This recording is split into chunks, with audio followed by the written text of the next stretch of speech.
Hey guys, thanks for tuning in to another video on ForgottenWeapons.com. I'm Ian McCollum and I'm here today in Thun, Switzerland, visiting B&T and taking a look at some cool older Swiss firearms like this Swiss-made Suomi submachine gun. You may of course recognize the Suomi as a Finnish design, which it was, but it was actually used by a number of countries outside of Finland. The Swiss in particular liked it. They liked it enough that they bought a bunch of them and then they actually licensed it for manufacture here in Switzerland and continued to make them actually into the 1950s. So the backstory here is that the Swiss needed a submachine gun. It kind of came to a head when World War II broke out, and what they ended up adopting was a horrifically expensive toggle-locked system, the MP41, which became the 41/44, developed by Adolf Fuhrer at Waffenfabrik Bern. They adopt this, and then they realize, like, oh my god, this is complicated and expensive and not really sort of the ideal thing for us to have. And so in November of 1942, the Swiss military decides that it wants to try out Suomis. The Finns have done pretty well with them. They seem like a cheaper design. This is still a relatively expensive submachine gun, certainly by late World War II standards, but it looks good. They get approval to adopt the gun. This is like the fastest a weapon has been adopted ever in Swiss history, probably because there's an ongoing war and there's a shortage of these guns, and this seems like a really pretty obviously good solution.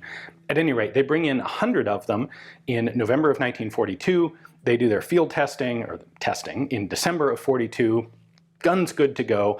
They sign a contract to purchase another 5,000 from the Finns, and then also in February of 43, they sign a contract for licensed production, and that production would take place with the Hispano-Suiza company in Geneva. So Hispano-Suiza was an industrial company. They started off making high-end automobiles, and they were based in Spain. It was a partnership between a Spanish engineer and a Swiss engineer, but they were actually located in Spain. The name is Hispano-Suiza, is basically Spain, Switzerland. And they weren't actually located here in Switzerland until 1938, when, like, they're a couple of years before the company in Spain gets nationalized during the Spanish Civil War. They move the headquarters to Britain and then quickly move it again to Geneva. They're just basically trying to remain an independent entity and not get nationalized by someone else. The company here in Switzerland, in Geneva specifically, manufactures Suomis. Now, there's some difference. The guns that were purchased from Finland were designated the MP43, because 1943. The guns that were manufactured here were designated the MP43/44 because there were a couple slight changes that Hispano-Suiza made. So let's take a closer look. Let me show you what those are.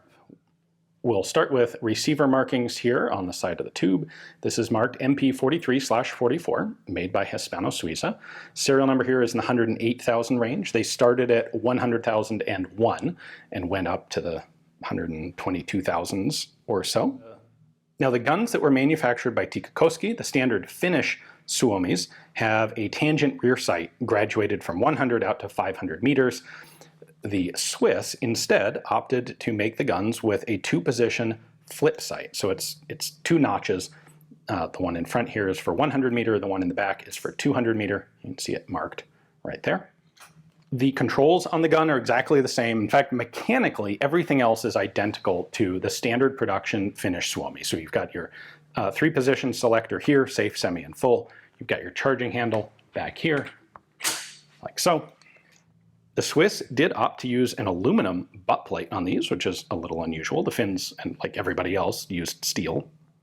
Then the other change that Hispano-Suiza made was to add a bayonet lug and slightly change the profile of the front of the barrel shroud here. So if you look at Finnish Suomis, some of them will have a muzzle compensator, but the ones that don't have actually a slightly angled front cap. And it's nothing specifically mechanical, it's just the way they formed it.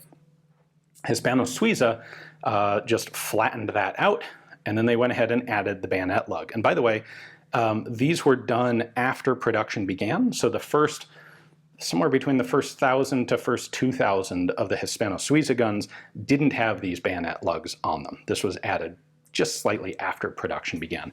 That bayonet lug, of course, fits a standard Swiss bayonet. It's the same bayonet you'd have on a K31, because who doesn't like blades on subguns?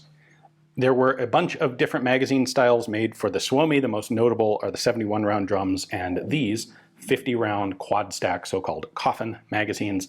This is the magazine that the Swiss decided to use. The guns are chambered in 9mm parabellum, standard, same as the Finnish ones. Any of the magazines that will fit in a standard Suomi will fit in one of these 43-44s, but the only ones that the Swiss actually procured were the 50 round quad stack boxes. And you can still also find these Swiss magazine pouches from time to time, which are kind of distinctive. You've got two double pouches here for pairs of magazines. And then you will also sometimes see them with a pocket on the side for a loading tool, because the loading tool is basically required equipment to actually load these quad stack mags. In total, 5,200 MP43s were imported directly from Tikkakoski in Finland. And then an additional 22,468 guns were manufactured by Hispano-Suiza starting in 1945 and ending in 1951. So they were actually making these substantially after World War II. This wasn't just an emergency acquisition gun to replace the MP41-44s from fur. This was actually a gun that was well liked, and this was going to be a standard weapon for the Swiss military going forward. And they did in fact stay in service until the 1980s.